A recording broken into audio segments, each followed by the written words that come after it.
नमस्कार दोस्तों, काशिफ की कहानियाँ चैनल में आपका स्वागत है। आज फिर से आई हूँ एक नई कहानी के साथ। आज की कहानी है कामिका एकादशी की कथा। तो चलिए सुनते हैं। कामिका एकादशी की कथा स्वयं सृष्टि के पालनहार श्री कृष्ण ने धर्मराज युधिष्ठिर को सुनाई थी। ऐसी मान्यता है कि इस कथा को ध्यानपूर्वक पढ़ने या सुनने से मनुष्य की सभी मनोकामनाएं पूर्ण होती है। तो चलिए सुनते हैं कामिका एकादशी की व्रत कथा। पौराणिक काल में एक दिन धर्मराज युधिष्ठिर ने श्री कृष्ण के समक्ष कामिका एकादशी के महात्म्य को विस्तार पूर्वक सुनाने का आग्रह किया।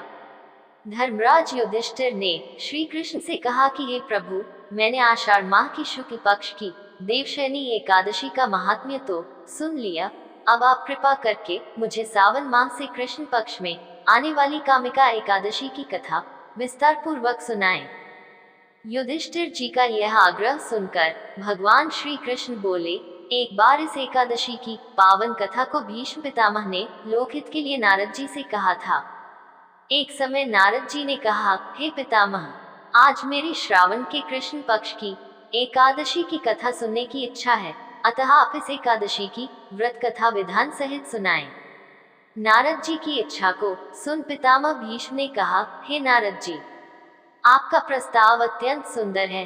मैं आपको ये कथा सुनाता हूँ, आप बहुत ध्यान पूर्वक इसका श्रवण कीजिए। श्रावण माह के कृष्ण पक्ष की एकादशी का नाम कामिका है। कामिका एकादशी के उपवास में शंख चक्र गदाधारी भगवान विष्णु का पूजन किया जाता है।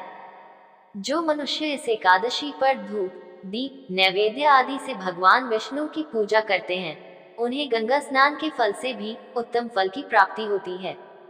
सूर्य ग्रहण और चंद्र ग्रहण में केदार और कुरुक्षेत्र में स्नान करने से जिस पुण्य की प्राप्ति होती है, वह पुण्य कामिका एकादशी के दिन भगवान विष्णु की भक्ति पूर्वक पूजा करने से प्राप्त हो जाता है।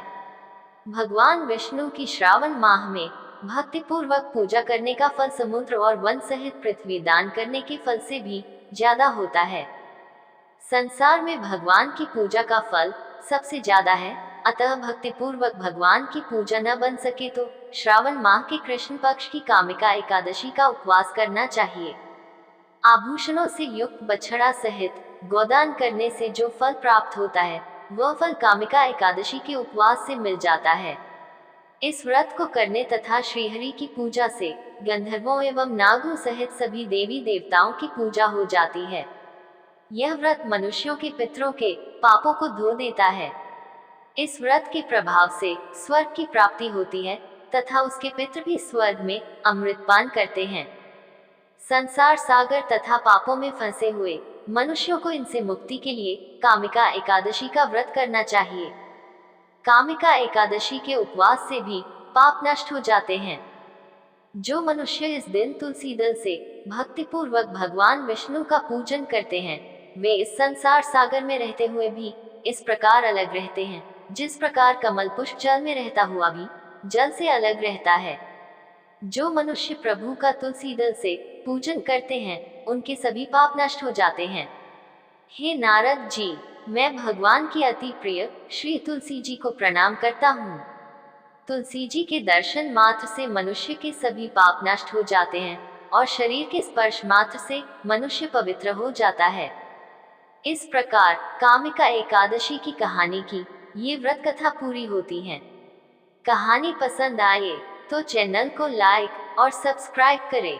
जय श्री कृष्णा, राधे राधे।